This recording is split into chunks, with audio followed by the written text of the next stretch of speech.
சுதந்திர தின பொன்விழா என்று, பொன்விழா என்றால் 50வது ஆண்டு சொல்வார்கள். கோலாகலமாக நமது நாட்டிலே பொன்விழா கொண்டாடினார்கள். பொன்விழா கொண்டாடுகிற நேரத்திலே தமிழகத்தில் கருணாநிதி அவர்கள் முதலமைச்சராக இருக்கிறார். பொன்விழா ஆண்டிலே நாட்டின் விடுதலைக்காக பாடுபட்டவர்கள் என்று ஒரு புகைப்பட கண்காட்சி இந்த சென்னையிலே ஏற்பாடு செய்யப்பட்டது. அதை உள்ள நுழைந்து ஒவ்வொரு படமாக நாங்கள் உற்று உற்று பார்த்தோம். சுற்றி சுற்றி வந்தோம். ஒரே ஒரு முஸ்லிம் படமும் அங்கே இல்லை. ஒரே ஒரு முஸ்லிமுடைய பெயரும் அதில் இல்லை. நாட்டினுடைய விடுதலைக்கு பொன்விழா நடக்கிறது.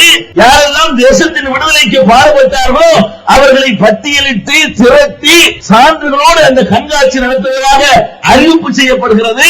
அந்த கண்காட்சியிலே இடம்பெற்ற புகைப்படங்களிலும் வரலாற்று குறிப்புகளிலும் ஒரு முஸ்லிமுடைய படமும் இடம்பெறவில்லை என்று சொன்னால் இது திட்டமிட்டு செய்கிறார் என்று விளங்குகிறதா? இந்த தேசத்தின் விடுதலைக்காக பாடுபட்டவர்களை இருட்டடிப்பு செய்து முஸ்லிம்கள் ஒன்றுமே செய்யவில்லை என்பது போலவும், தியாகம் செய்யாதவர்கள் தான் இந்த நாட்டு விடுதலைக்கு பாடுபட்டவர்களை போன்றவும் ஒரு தோற்றத்தை ஏற்படுத்தினார்கள். இன்றைக்கு வரைக்கும் ஏற்படுத்திக் கொண்டிருக்கிறார்கள். ஒரு நாளிதழை நான் பார்க்கிறேன், அதில் போட்டிருக்கிறார் சிப்பாய் கழகம் தான் இந்தியாவின் முதல் சுதந்திர போர் என்று போட்டுவிட்டு, இந்த சிப்பாய் கழகத்துக்கு தலைமை தாங்கி நடத்தியவர் யார் தெரியுமா? மங்கள் பாண்டே என்று எழுதியிருக்கிறார். நாட்டினுடைய விடுதலைக்காக நடந்த போரிலே சிப்பாய் கழகம் தான் முதல் போர், அதுல சந்தேகம் இல்லை. அதற்கு தலைமை தாங்கியது யார்? அதிலே பலியானவர்களிலே யார் அதிகம்? எப்படி இருட்டடிப்பு செய்கிறார்கள் பார்த்தீர்களா? வேலூரிலே தான் சிப்பாய் கழகம் ஆரம்பிக்கிறது. சிப்பாய் கழகம் என்றால் என்ன?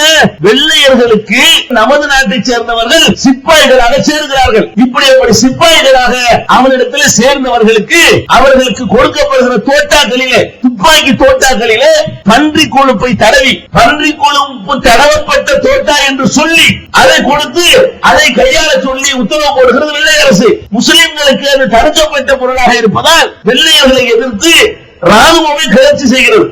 முதலாக வெள்ளைக்காரனை எதிர்த்து நடந்த யுத்தம் என்று சொன்னால் இதைத்தான் சொல்ல வேண்டும். அப்பதான் வெள்ளைக்காரனை எதிர்க்கணும் என்ற ஒரு உத்வேகம் மக்கள் மனங்களிலே ஏற்படுகிறது. இதற்கு தலைமை தாங்கி நடத்தியவர் யார்? மௌலவி அஹமதுல்லா ஷா. அவருடைய தலைமையில் தான் இந்த கலவரம் துவங்குகிறது.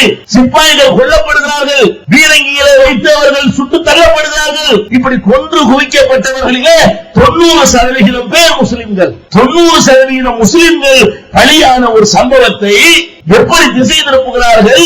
மங்கள் பாண்டேனுக்கு தலைமை தாங்கினார் என்று வரலாற்றை தலைகீழாக புரட்டி பொய்யை மக்கள் மத்தியிலே விலை பேசிக் கொண்டிருக்கிறார்கள். அப்ப இந்த நாட்டிலே முஸ்லிம்கள் எத்தகைய தியாகத்தை செய்திருக்கிறார்கள் என்பதை நாம தான் நமக்கு சொல்லிக் கொள்ள வேண்டிய நிலையில் இருக்கிறோம். நாம தான் மற்றவர்களுக்கு சொல்ல வேண்டிய நிலையில் இருக்கிறோம்.